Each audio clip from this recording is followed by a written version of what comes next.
Good evening, Uganda, and welcome to the show On the Spot. My name is Patrick Amara. Now, the people of Kawempe North went to the polls today in a by-election to replace the late Muhammed Ssegirinya. Today's poll were mired in controversy and violence. Most of it made it against members of the Fourth Estate or the journalists. Many of them were beaten, assaulted, arrested, others in hospital, and some have been released. And the question is why? As we speak right now, counting of votes is underway in Kawempe, and we'll be bringing you the results as soon as they are announced. Welcome to On the Spot.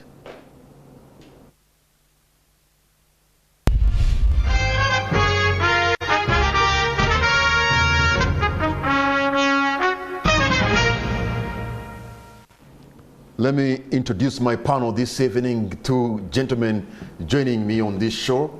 On my extreme left, I have the Honorable Barnabas Tinkasimire, Member of Parliament representing Buyaga West. Thank you so much for joining us, sir. Good evening.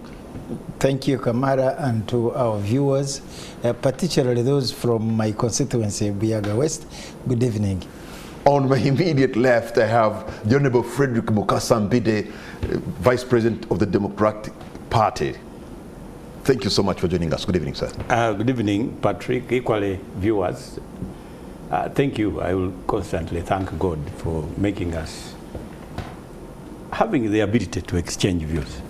Let me begin with you. All of you have been in competitive politics. You are serving for Buyaga West as their Member of Parliament. You recently were serving Uganda in the Arusha East African Legislative Assembly. So you have undergone some election. But really, what we saw in Kawempe, the by-election, the campaigns, and the violence, I mean, in your own view, what explains this violence, Honorable Tinkasimire? To be very honest, I do not understand why you would declare an election, a by-election, then you choose to emit all violence on the populace. I did not understand because they knew, whoever was in it, that the opposition was likely to carry the day. And was it damage control? Was it, I did not understand it. Maybe those who are commanding at some point, you the journalists, the problem, the biggest problem, they did not discriminate. Actually, the biggest culprits in this matter have been the journalists. I have not seen, maybe in dictatorships, that's where they do not allow any form of the Fourth Estate. They censor, you can't come up and broadcast anything. You'll be charged in courts of law and as a traitor. But what we saw did not depict what we have as a regime, because we know that President Museveni was elected and NRM was elected. We think this is a democracy where the Fourth Estate should be allowed to flourish.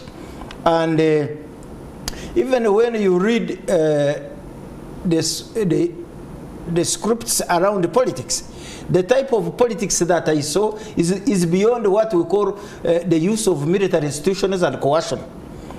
Military institutions and coercion are only used on the opponents, not on the Fourth Estate, because the Fourth Estate was not protecting the opposition, was not protecting NRM, was there.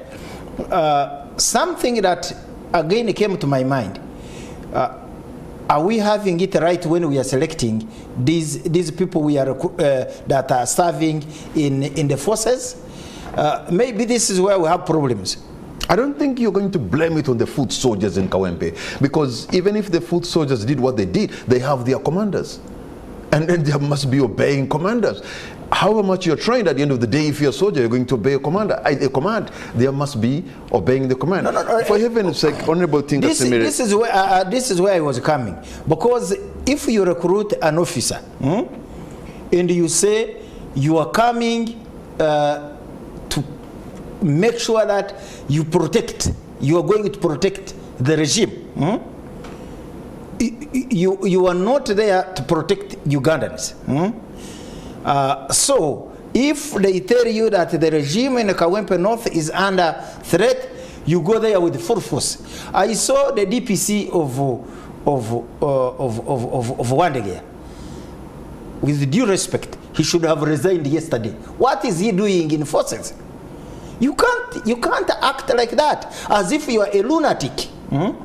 I don't think that his head is functioning. Let me ask you again, before I come to Honorable Frederick Kasambide.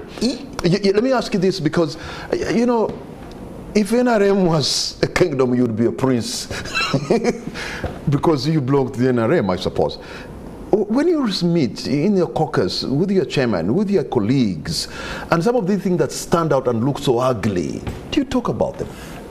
Something that I have realized, when it comes to touchy issues, serious issues like these ones, they give them limited time. Like we had a presentation of the amendment of the UPDF Act. A UPDF Act, they gave a lawyer like me 3 minutes to speak on a document of 168 pages. It is an amendment, and you are giving me 3 minutes. 3 minutes. I have made, even in the 3 minutes, I tried to make my points very quickly, but it could not even, I could not make any impact at all. So if you are going to have such a discussion where you do not, members live the way they came, even those who know what to do, like me, cannot tell colleagues that where we are going, this is the wrong direction. Okay. The wrong direction. Honorable Frederick Kasambide, you know, look, this afternoon Kawempe went dark because, and the state went renegade. They acted like rogues, you know, the state went rogue. What do you make? You're a lawyer, you've been a legislator, you're a leader. Yes. What do you make of this? Because it appears where we reached, where the state reached in dealing with the journalists in Kawempe, they have never reached this level. Yes, what does it? The conduct of the state in this election, you are very right, has no template. This is an original. In fact, I have a feeling it is a prognostic. They are probably test driving a process that is about to be applied. This is a dry run. Yeah, yes. So, and my brother has also addressed you very correctly. Now, something we need to look at, particularly with regard to the media. What is the role of the media? It was intended to mirror, because my first degree was Bachelor of Mass Communication. It was intended to mirror what is happening in society. Now, the very object of dismissing you roughly to almost near death out of that field, of course, points to a likelihood of a concealment of what was going to take place. I have been speaking to one of the Electoral Commission commissioners. I told him that, by the way, you are bestowed upon the role of a midwife. What you are likely to do, especially now that the media is out of Kawempe, there is even a possibility that the midwife is going to switch the baby. So for me, that is the intent and purpose of dismissing roughly members of the media. Number two, we shall test the DNA. Yes. So they know that clearly within a period of 14 months, obviously it will be a goose. It will be a chase in oblivion for anyone to do an election petition. And so in my opinion, there is a very big problem. Number two, I don't know what is going on. Just like everybody, the command and control of our soldiers and the police. The Nigerians say that when mother cow is eating, even the younger ones are observing to see the movement of the jaws. Now, when you see how the forces are acting in the field, number one, they must be copying certain movements from superiors. Two, they don't look like they are scared of the outcomes of their conduct. It looks like a choreographic procedure where that is the order of the day.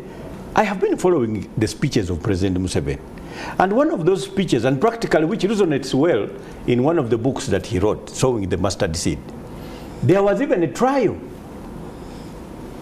of an officer that had assaulted to death certain members of the community. He was called Zaburon. I think I remember something like that.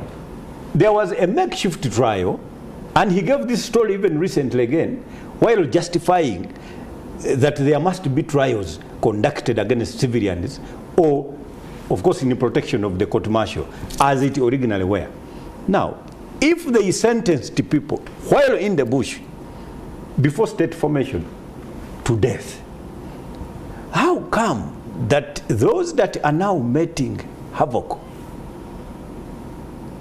are doing so on camera? The degree of impunity cannot be equaled. You look at the Electoral Commission and also their answers, the answers that they are giving, you can also now have a running stomach. They completely don't feel, impunity now is the order of the day. What the population most likely is going to resort to is also a solution of mob justice. I am not going to be shocked anymore if part of the population now also begin to solve their own problems. True. Then we're descending into anarchy. I don't even know why. We're descending into anarchy. That's where we are. It is just that the media are not allowed now to depict the same. But that is precisely where we are. We are located in the midst of anarchy, but information is as curtailed as practicable. Truth has been, there is a protective wall that is erected surrounding the truth. And that wall is the wall made of lies. And that is where we are now by description as a Uganda, which is foolhardy for anybody to believe that we are now holding elections as a test to our democratic tendency. Because what is, there is what we call, as lawyers, and my brother here will tell you, when you are arguing cases on negligence, there's one case of Belfast in the US where doctors negligently failed to diagnose. They call them fibroids. Or myometrium myomas. Fibroids have got a tendency that the symptoms of fibroids are almost akin to a pregnancy. So somebody suffering from fibroids or myomas may very easily begin to think, mistake it for a pregnancy, that they are actually pregnant. And I can tell you that is now what is happening in Uganda. The elections we are holding are just myomas. This is not democracy at all. These are fibroids, political fibroids. They cannot be used as a test to a democratic This election, tendency. If you are to put it in the Luganda language of the street, is Kigumaza. Yes. This is it. In fact, in English, this is extremely posturous, chichi and ladida. Now that is the proper English. That is the election we have held in Kawempe.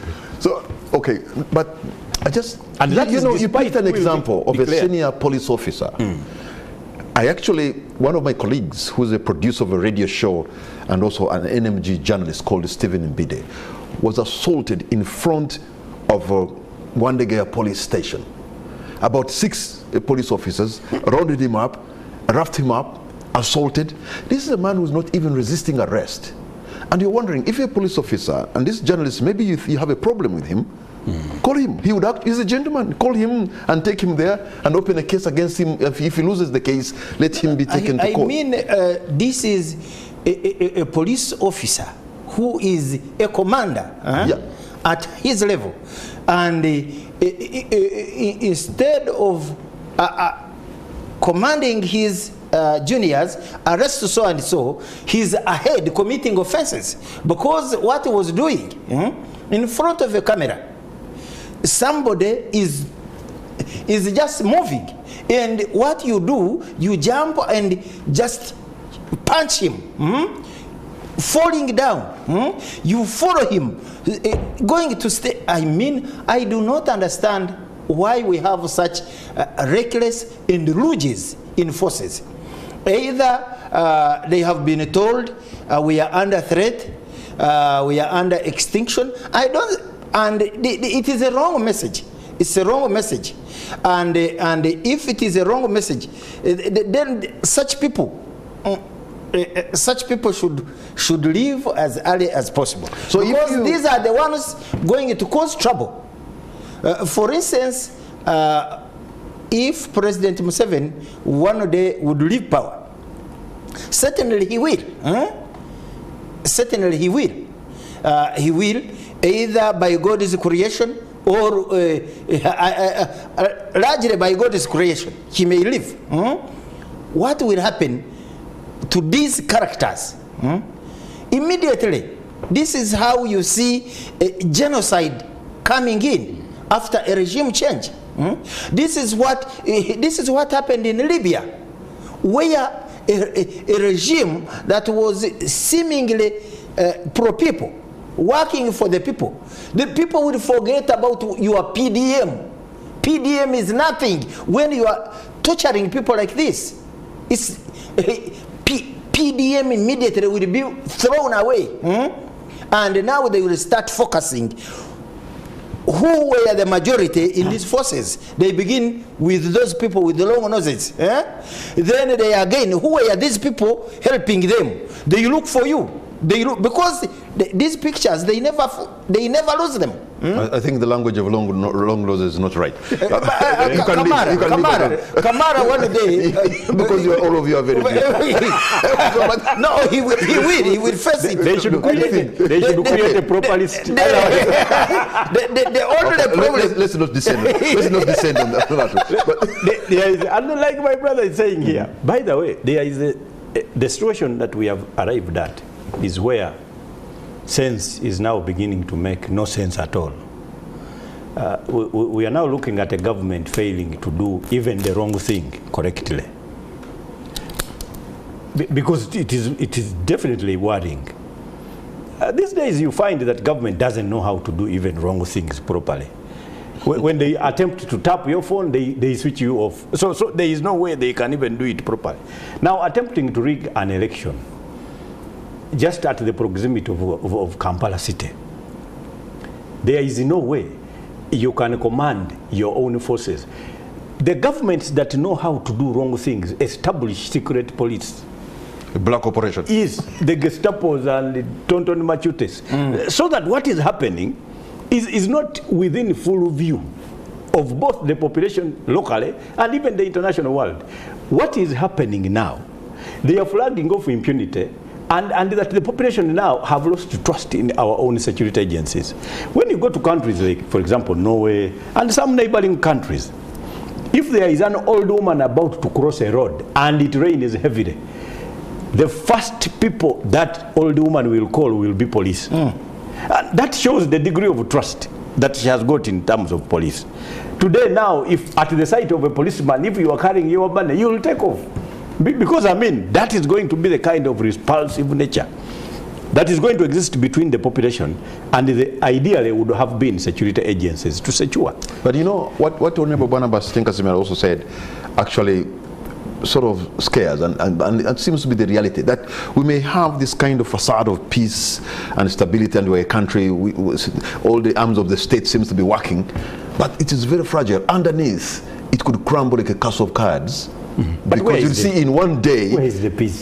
No, but you know, see, there's a semblance. Okay, if you look at the region where we are, we seem to be an island of a little bit of stability. We have got the absence of war, certainly. That is correct. Yeah. Patrick. But what Barnabas is saying is that we could actually find ourselves within one day, we have what has happened in Kawempe, or what we saw in 2020, yes, or what we saw in that this country is always on the brink of falling into an abyss of sorts. Patrick, I think President Museveni has to return to the basics and know that this country must be led by professional people, by people who have been selected meritoriously. This issue of just choosing Lumpens simply because they support NRM is very wrong 100%. Because this is where even those who he has just said that they cannot do the wrong thing the right way. What assignment can you give a Lumpen and he successfully carries it out? It must be somebody who has gone through a process, a process, and Melt has found him worthy to be in that particular area, and then he's trained on how to handle security issues. If they wanted, for instance, by this time they would have a squad in charge of rigging, experts in rigging. Those ones who have even worked in public service, they know how results are declared, how ballots are printed, at what point can you pick them and you will not be noticed. But this thing I saw Joel Sonyan busting up is a sham of lumpiness. You can't choose to go to rig an election like that. No. Well, an election is rigged in just a few minutes. Well, 5 minutes. 5 minutes you are done with the process. I cannot be sure for certain what those people were doing in that village of Namer there. Yes, we saw people plucking off number plates off the car, and that looked like a crime scene itself. Plucking off. I mean, I was wondering, why would you? Even if it is your private home, you start banging people. Because what journalists. I saw, the two things that I saw that really were intriguing is somebody rushing to get off the number plates, registration number of the car, and the beating of journalists. At least that we saw, and that is questionable. Why would somebody do that? Why would people be assaulted to that extent? Because the pre-ticking, we never saw that on camera, but we saw those things, and those two things were very suspicious. Because the cameras are not allowed, and I don't know, and I would be surprised that at the conduct that has been exhibited by the state, if they attempt not to declare their own candidate winner, then I would even shudder. What would have been but even if you rig, for instance, the first rally where they beat up NUP supporters, was it manifestingly showed that NRM would not have an edge in this election. Yes. Actually, when I appeared on one of the TV shows, I asked NUP to adopt another strategy, because if they choose to do a match, you sometimes forget that you are an NRM member. No, I am very objective. If they choose to do a match, giving NUP some they will disrupt. You're giving NUP strategies on beating your party. No. They needed to adopt another strategy, because ordinarily they were disrupting their supporters from working. Because if they do a match, they are too many. They will disrupt Kalerwe, they will disrupt whoever is working. So it is their supporters that will suffer. For us, actually, they should have allowed us to even march, because we had very few supporters, and we would not disrupt anyone. We made it. The mistake also that we made is thinking that when we resort to beating, our supporters will be more courageous. They were also beaten.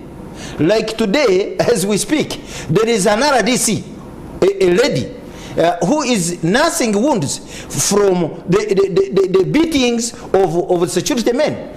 They did not know her that she was RDC until she was down in blood. Unfortunately, the cameras, you would have seen that picture. She was beaten today in Kawempe. In Kawempe. So when you do such a thing, even the small support that we had, people took off. I'm not going to die in this thing. This is what happened. So whoever is going to win, and soon, and probably by now they should be announcing the results, there are credibility issues. The results are going to be doubted because Kawempe went dark. There are no neutral people on the ground to pick the information and relate to the world. I don't know. I thought if I had been president of Uganda, I would have used the Kawempe election to sanitize the Electoral Commission, at least for the future purpose of declaring me winner in the 2026 vote. Because clearly the same declarations will be used. But now it is going to be obvious who will win that election. Ideally, we were always, of course, philosophizing that, you see, when a candidate appoints an electoral commission, then obviously they are not at liberty to declare anybody else except the appointing candidate. But now what you see is even beyond just the electoral commission. In fact, the operations of the electoral commission are negligible. People are not even minding about them. they are minding about whether anybody was allowed to vote anyway.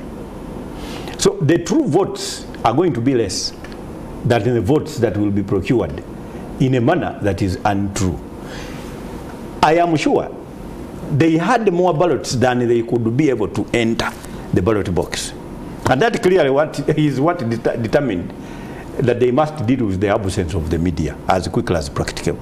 Because you see, you can have access to ballot papers. You are the one that produced them. We have jurisdictions that have solved the electoral question. Namibia, Mozambique, they can have problems. But when you have an electoral commission that is established by a team of judges, then you know the question of allegiance is not with the president. Now in like Mozambique, where the electoral commission is determined by parliament, then you know allegiance is not strictly to the candidate who is in an election.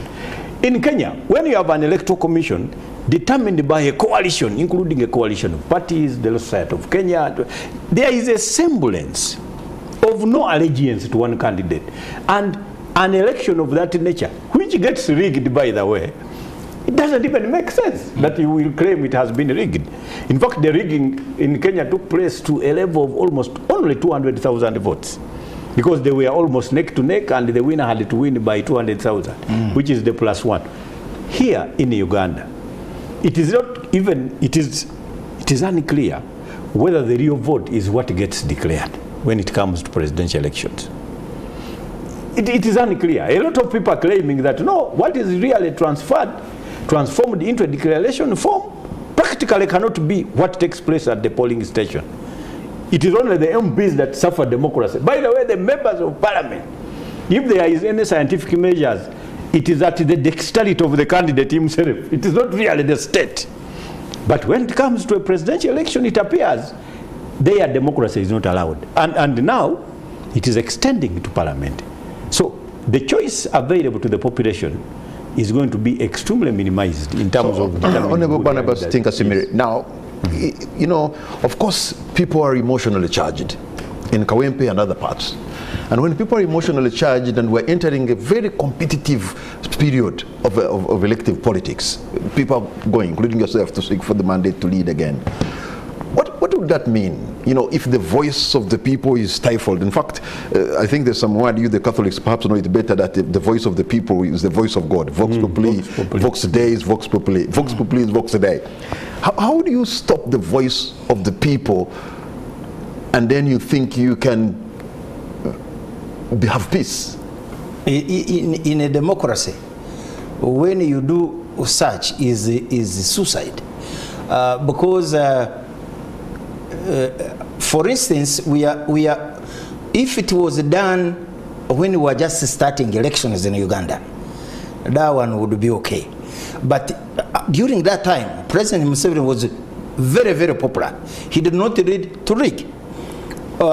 As he has gone on staying, his popularity has gone down, and that one requires doing some political political science, yeah, if you want to call it political science, that you fight to retain power at all costs. And that's why now they are calling in the military institutions. And when the military institutions take the center stage, you can see the mayhem they are doing to the public. But you know, and when they do that, the public, many times they get annoyed and start saying, why don't they abolish elections? This is the biggest sentiment. Many people who did not go for voting. Kawempe North had 190,000 voters. I am afraid we will not even register 70,000 voters. I'm afraid. So how can we account for 120,000, 20,000 voters who have not appeared to go and vote? It is a protest in the process that we are arranging. We are arranging, and we need to listen to them. And when we listen to them, they are saying it's useless for us to vote in Uganda. It's useless for us to go for elections. They are actually saying President Museveni should be allowed to rule without votes. Whereas me, I say we continue to support him and vote for him.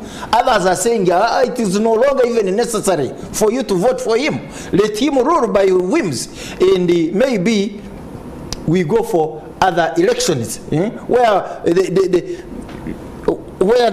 people will not be brutalized like this. But even in elections where the state has an interest, where the government has an interest, you saw what happened in Kayunga, who were in a local government election.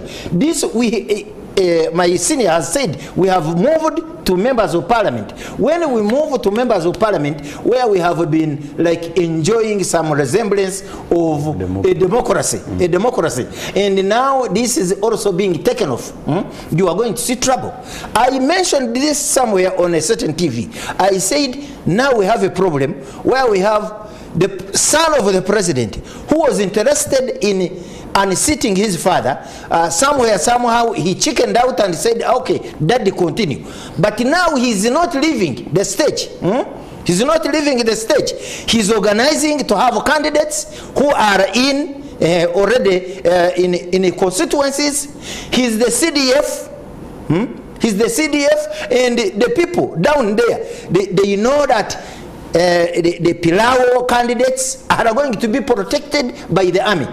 And if this is going to happen in the respective constituencies, you are going to see what will come out. Are you saying this like a man who is having somebody from Pilao contesting against him? No, it is everywhere. Pilao is in every constituency. To be an aggrieved man. He's in every constituency, not in my constituency alone. What Honorable Tinkasimile is saying, and practical also, the question you posed, the idea of all power belongs to the people. I have read almost all constitutions of the world. I can safely tell you that almost 90% of the constitutions have this provision. Of the power belongs to the people. Power belongs to the people. But I can just give you 3 examples of what happens, because it becomes just a fallacy. Mobutu, before he was removed, he did not stop at saying that all power belongs to the people in his constitution. He actually created a party that he said is a national party. It's not even his. He got, I think he polled almost 90% in an election.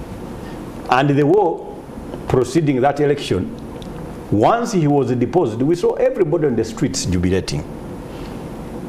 Sierra Leone, Liberia, when Taylor was also removed, because he had declared that power belongs to the people, I saw people on the streets jubilating that he had been removed. When Gaddafi took power, and immediately after two years, he declared the Libyan Arab Jamahiriya. The meaning being that he has even left power. He has given it back to the people. They are the ones deciding. You saw the jubilation that ensued when he had been removed, despite obviously what is happening. Here in Uganda, when you say all power belongs to the people, and that happens in Kawempe, then the question of who the people stands for in that equation should be determined. When you say people, what do you mean? You remember the quadratic equations of find x. If x equals people, now in Kawempe North, what is x? X must be the army, police, and the commander-in-chief.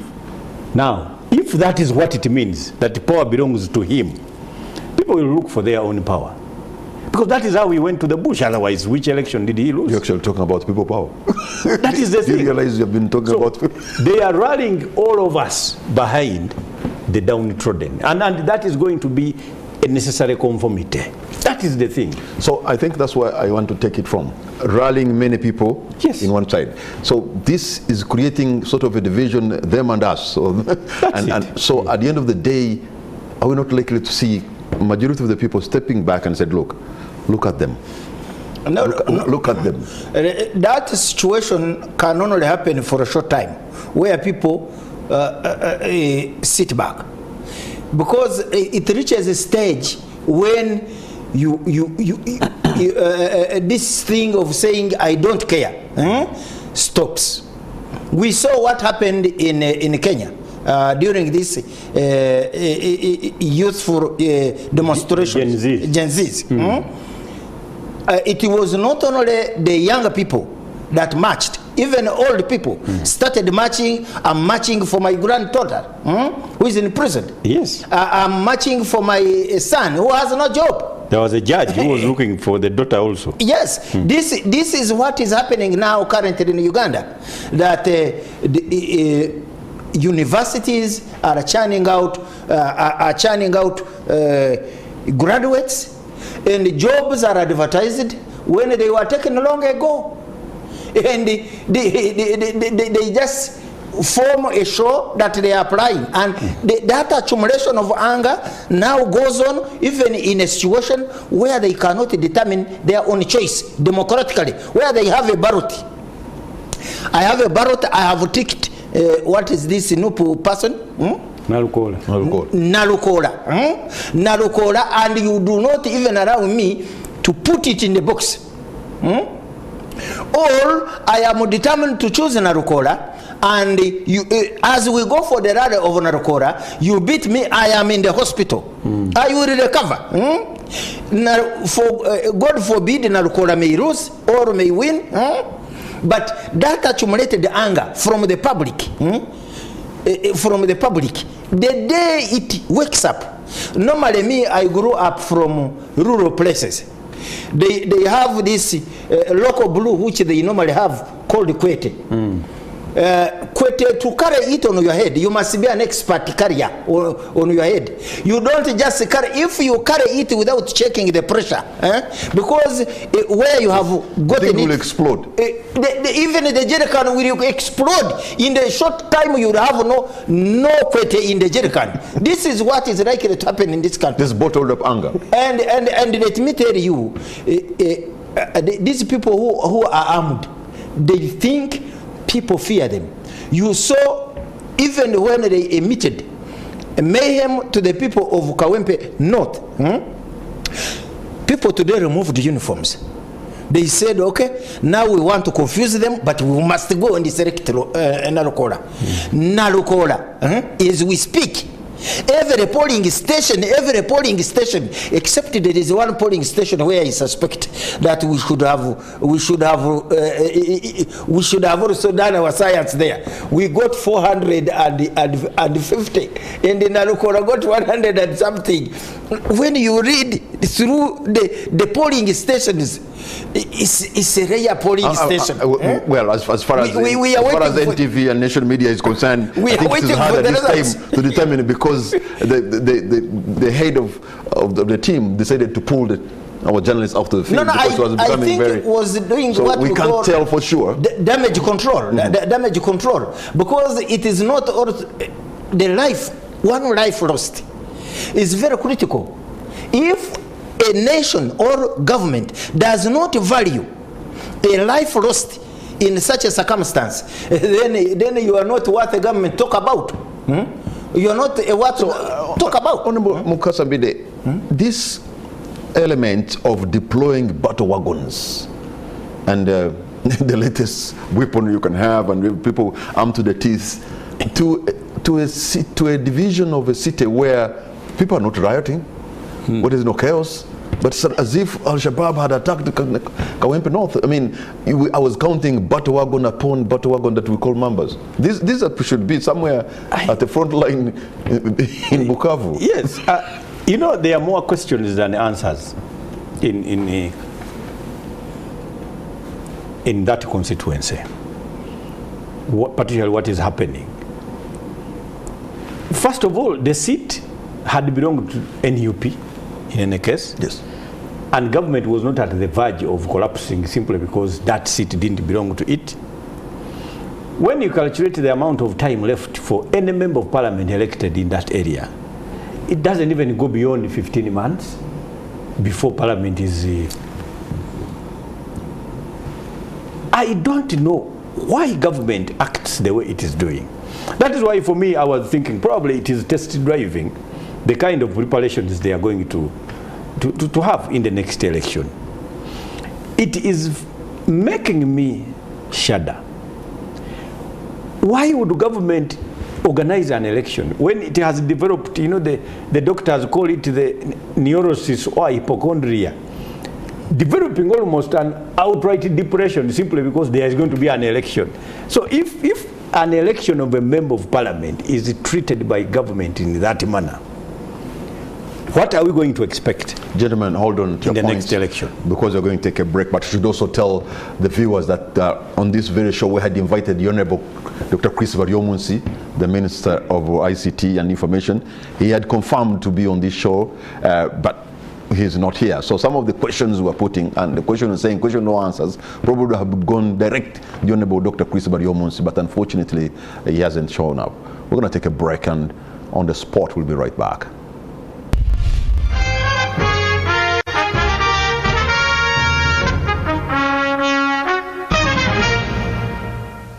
Welcome back. You're watching On the Spot. My name is Patrick Amar. My guest tonight, I have Honorable Barnabas Tinkasimire, Member of Parliament representing Buyaga West. I also have the Honorable Frederick Mukasambide, Deputy President General of the Democratic Party. And we're discussing the events that happened today in Kawempe North in the by-election that was meant to replace the late Muhammed Ssegirinya. And most of the people who suffered today were members of the Fourth Estate. The journalists were beaten, assaulted, their cameras broken, some of them arrested, and then later released. As we speak right now, we are yet to get the clear picture of who has won the election in Kawempe North, but also that also means is largely because our team was withdrawn from that area and we were unable to have the concrete and, you know, real verifiable information that who is in the lead.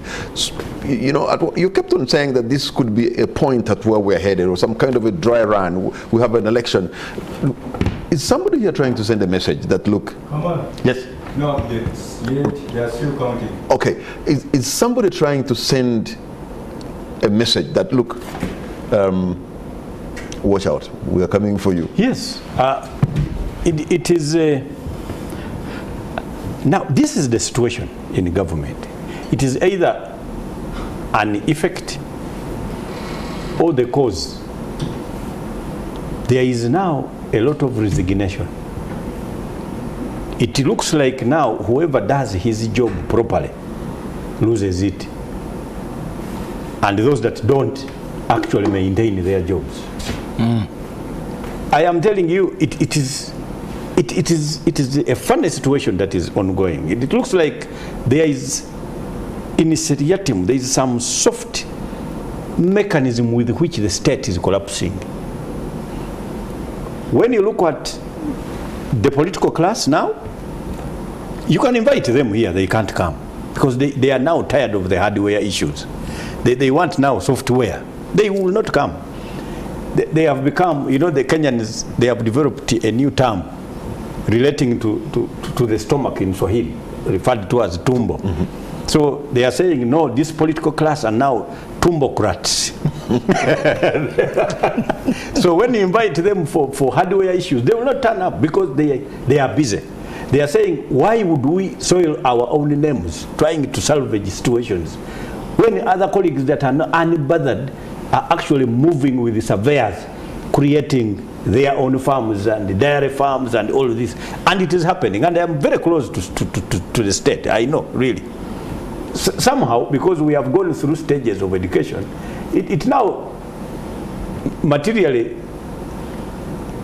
happens that almost everybody is our own colleague everywhere. So we know.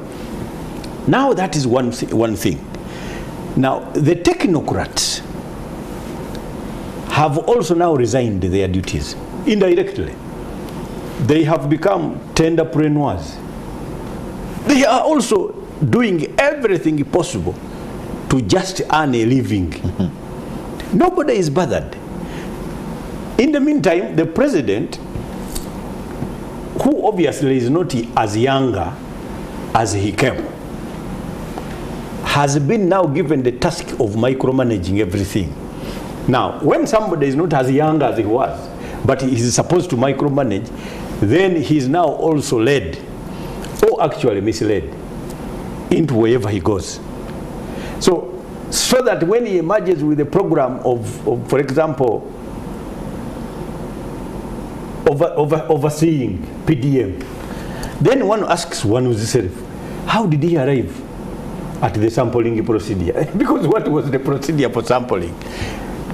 Or alternatively, when a report is written, when the oversight has been led by the president, so who is going to receive that report? So it looks like everything now is a posthumous activity.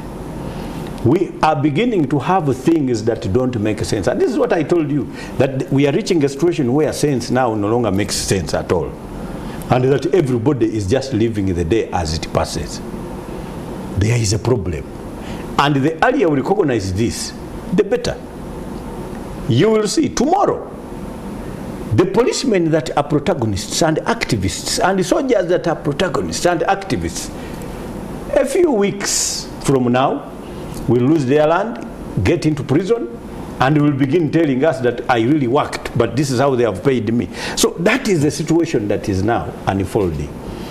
We have now a situation called Shikaden fraud. You know, for us who studied in villages, we don't know pronunciation is that much. Or epikarikase. It is a situation where somebody develops happiness out of another's misfortunes. And this is what is happening in Uganda. To the extent, if they see you, Kamara, on a wedding, very happy with a newly wedded bride of yours, the comment for Ugandans will be, it will end in tears. So Ugandans now no longer wish anybody well.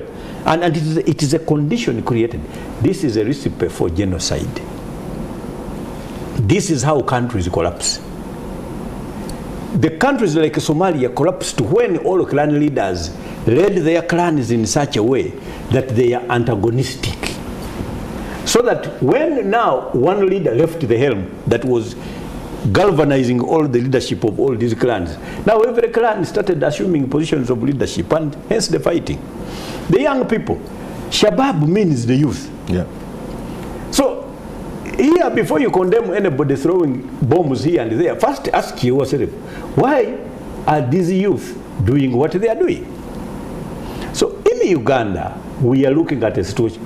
Do you know that we have got close to 8 million people that are not Ugandans by birth? You know, I am in a... I am... The Rwanda. Yes. These guys have discovered that actually you belong to grandparents that came to Uganda after 1930, after 1926. You are not Ugandans. Now, it is funny, because even Rwanda had not been created. They can't prove descent in Rwanda, because descent in Rwanda is different. You are either born there, born to parents who are resident there, or you have a refugee ID. Now, no Munyarwanda has that qualification. You don't have. Now here, if they tell you go back, more then stateless. Where are you going? So stateless individuals are in Uganda. They have mapped the land where they are located. They are chasing them, referring to them as Baralo with ease, simply because they are following cows. And they are called non-Ugandans. Now those are there. The young people can no longer access passports. So they are now the foot soldiers for the opposition. In fact, they are available as a fertile recruitment grounds for burning tires whenever that is required throughout Uganda. So we have a country, the kind of Uganda that is a time bomb. You scare me to the bone marrow. That is exactly what is happening. The kind of Uganda you're talking about, when you look at it, it's a time bomb. Looks very ugly. Yes. But gentlemen, you know, the good thing, I keep referring to you because at the end of the day, you're a member of the NRM party. You love it so much and you serve it. But at least you've decided to serve it objectively, and sometimes that causes you trouble. Some people mistake you. But how do we get out of this? Where do we go from here? No, we've told our party leaders that focus on the ordinary person. And this looks to be falling on deaf ears, because the ordinary person is the majority in this country. You are talking about PDM coming at this particular time. PDM should have come a long time ago. By this time, we should be talking about a recipient of PDM receiving 5 million. 5 million, 10 million. 10 million. That's when, and talking about more than 100 individuals receiving in a parish. Receiving in a parish. Then we focus at mobilization of the younger people who have dropped out of school and make sure that they have skills.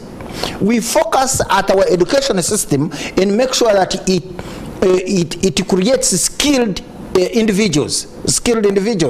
We focus at it.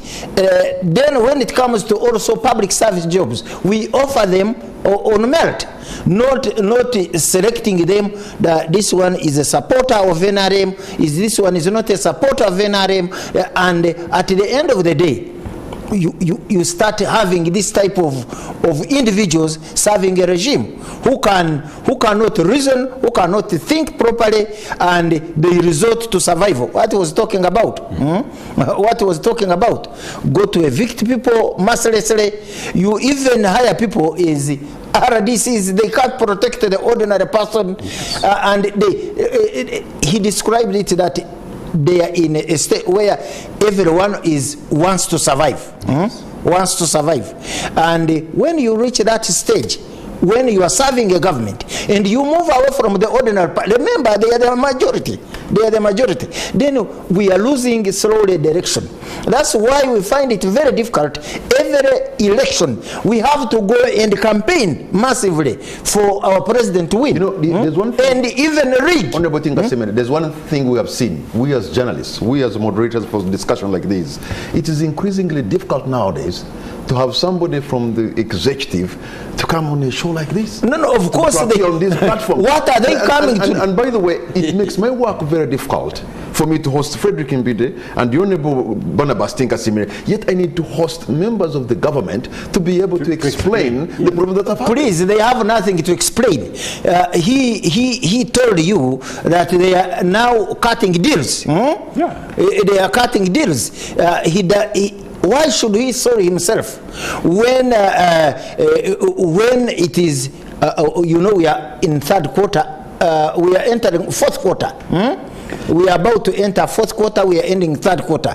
In budgeting in government, I'm fortunate I worked for government before I became a member of parliament. There is what we call budget maximization. It is the actual time of cutting deals. The money that they have saved on their respective works, what accountability have they presented for it? Can this be eaten? That is the mathematics they are on. Running the state properly is not their business now. Yes. And after they have now targeted that money is how am I going to successfully get it out of the treasury or of the system, and I'm not noticed. In the best way, which cupboard will I keep the money in? Is it am I going to use my wife, my daughter, my son, my nephew? Am I going to buy land? To buy land? How am I going to take this money to the Forex Bureau? The Forex Bureau, that is what is occupying those people in government. And they are not running the government properly. If you call them here, that's what is in their mind. I don't know what is in their mind. But what I know that... Can they come to tell you such? That's what they have in their mind. What I know is that we invite... Sometimes you get them off guard. And he will tell you something strange. And the camera is known for that. Honestly, it is difficult for any show host or any moderator in a situation like this. Yes. For me, with all respect, to have you, Honorable Barnabas and Frederick, and yet I don't have the government, because for them they have accountability issues. They have to respond to the people, to the cries of the people. And for me, because I belong to NRM, people think I am not hired by NRM. I am just a member of NRM.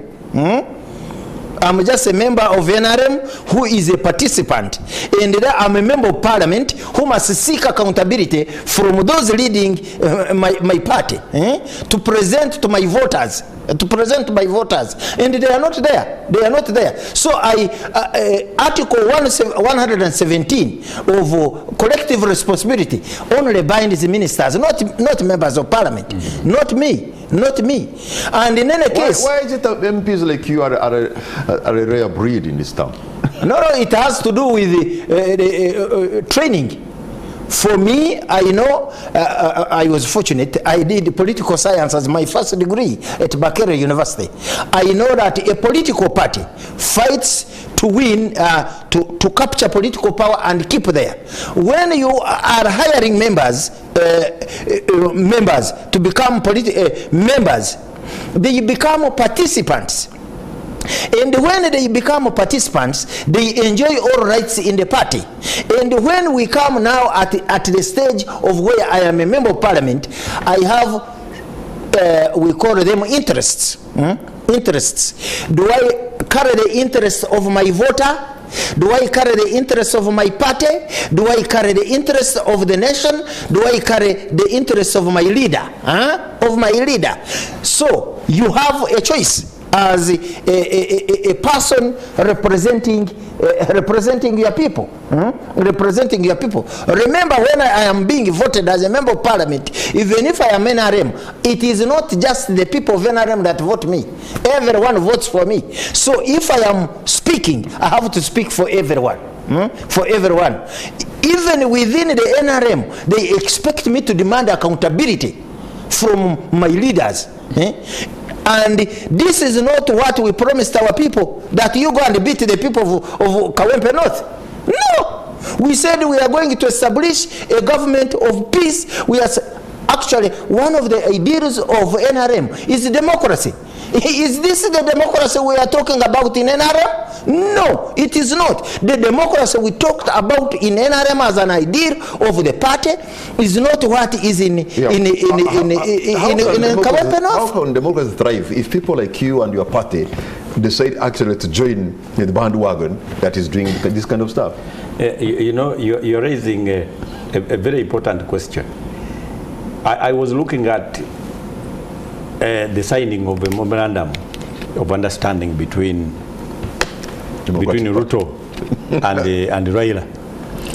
But then I was also looking at the history when Raila and Uhuru had established a building bridges initiative, the BBI, when he had also, as a leader of opposition, signed with the government. That time, Ruto gave an analysis that, you see, it doesn't make any sense at all that the opposition that is supposed to oversight government has again created an arrangement where now they are one. So what does that portend now for the people? For democracy, for oversight? You know, that is... In fact, this that they are calling broad-based government is not broad-based. It is bread-based now. But today he has also signed the same. No, but you see, so in Uganda, but you're going very far. So in Uganda, I'm now getting to DP. It's bread-based at the highest level. The DP, ideally, the signing of an agreement between the DP and the NRM had nothing to do with the current leadership. It had everything to do with amendment of laws. One, to establish fundamental human rights respect and also realizing a transition. Now, the appointment of Honorable Norbert Mao wasn't meant to be a ministerial appointment. It was, for all intents and purposes, meant to be a tool of implementation of the amendments. So, what you saw, recently we were in Soroti, and I moved a motion that we commence procedures for termination of that cooperation agreement. And I gave my grounds. The ground, one of the key grounds being that it is inoperable. It never commenced. Because part of the provision is in the agreement. It never commenced when we gave you bread to eat. No, that wasn't the intent. Hey. In fact, if that is what the president of Uganda calls the commencement, then it was a misunderstanding. It should, in fact, for that matter, be terminated as quickly as possible. But what do you mean it was a misunderstanding? Does the Honorable Norbert Mao know? Did he know what he wanted? Didn't he know what the intent? He does. And then he could have said no thank you. He could have said no thank you to this. When I presented that motion, he also argued. He actually supported the motion. The only thing that he provided for was a speed governor, that we give an assessment process only 1 month. So on the 6th of April next month, I am commencing termination processes. I will even move all over the country, delinking the Democratic Party from the NRM, because the first meeting that ought to have discussed a transition dialogue. Is already infected. So no. These things of deep, I never want to really discuss them. Because you see, because he brought it in, giving the example of Kenya. I was giving the example. I'm like, why are you giving an example of Kenya yet? But what happens is goodwill. What creates a country and its processes is the goodwill of leaders. When people warned us that President Museveni doesn't respect agreements, they were giving an example of the 1985 agreement with the Rutwa. We said no. But then he was young. At the time we signed an agreement with you, did we have a crisis? No. There was no crisis. And government was running normally. So, and we did not actually need... Let's wait and see we did not need April 6 what the Honorable Frederick Mukasambide will do to save the Democratic Party or whatever is left of it. No, they volunteered. They volunteered to be part of us. They should not cry. If we have injured them along the way, me, I don't regret anything. And actually, they owe us where they are man-slinging us. Like him... No, actually, one of the things I want a situation where Honorable Tinka Simire has been given a copy to discuss in any of the meetings of NRM, which has never happened. So you cannot have an agreement strictly on one party. It must be inter-parties under the meeting of minds. You're a lawyer, you know. Yes. So we are saying this was a clog. A clog where the president was only interested in picking persons from parties. And for us, he took the engine. We can't exist. In the interest of time, gentlemen. So DP is a vehicle without an engine. We are hooting, but we can't move. So we are reclaiming that engine. But you want it back? Yeah, we are. Honorable Barnabas, in the interest of time, we're concluding now. What's going to be a concluding remark on the short line? I will still invite my leader, the party chairman, to understand that we need NRM beyond his lifetime, and we need we need at this time to return to the basics and concentrate on the masses. We need to return to the ideals of the political party. If we are talking about democracy, people want to see that democracy working. I don't think that we are under threat if we left NUP to win in Kawempe North. In any case, Muhammed Ssegirinya, the late, was NUP. They could retain their seat in a by-election, and we go to constituencies, to galvanize constituencies where we have been winning. And I will invite him to now at least create in the minds of Ugandans that this is regrettable. What happened in Kawempe North is regrettable. It's not going to happen anywhere in the part of Uganda. And going forward, the Ugandans don't associate what you saw in Kawempe North with NRM. We are the regime, but we detest what happened in Kawempe North. These are thugs. We have hired Ruges, and they are spoiling us. If I was the chief executive of this country, I was going to sack all of them, those who participated in miming Ugandans. And we go to the 2026 campaigns, and I will invite people to continue supporting NRM, because it still has sober people like Tika Simire Barnabas and many others. The son of Buyaga West. You're concluding the back. Yes, President Museveni, look at the Zimbabwe template. It is extremely important. A situation where Robert Mugabe unleashed the Green Brigade against Operation Moramba Twena. Yes, against Shangarai, and how he himself ended as a leader of Zimbabwe. I am looking at a template almost playing page by page, word to word, even here in Uganda. A situation reached when he was only being shaved, and he was waiting for for garrisons to come and pick him, and nobody was picking his calls until he was told that you are not president. Actually, the incoming president is being voted for in one of the meetings choreographed of the party, and that it is the former vice president that you had actually sacked. Mr. President, it is extremely important that we get back to a process of renaissance. You should do some bit of recapitulation. I think we have reached a time. You remember there is one of these very good books that we used to read, Darkness at Noon, by Arthur Koestler. Yeah. When he described that we are following a pendulum movement in history, swinging from absolutism to democracy, and from democracy back to absolutism. Dictatorship. I am looking at that novel now, applying it seriously, succinctly, page by page now in Uganda. It was Darkness at Noon in Kawempe. And yes, it was. Mr. President, let nobody tell you any lies. There was no achievement in Kawempe. It does not even matter who is declared winner. That must stop, and we get back to a proper polling. Honorable Frederick Mukasambide, Deputy President General of the Democratic Party. Thank you so much. Honorable Barnabas Tinkasim, Member of Parliament representing Buyaga West. I want to thank you, gentlemen, for the time you have given us and the people of Uganda. You know, as a country, we have gone through a lot of stuff. You know, tumultuous past, but we always pull through Uganda, and I'm very hopeful. I'm rooting for Uganda. Even this time around, we shall pull through. Good night and God bless Uganda.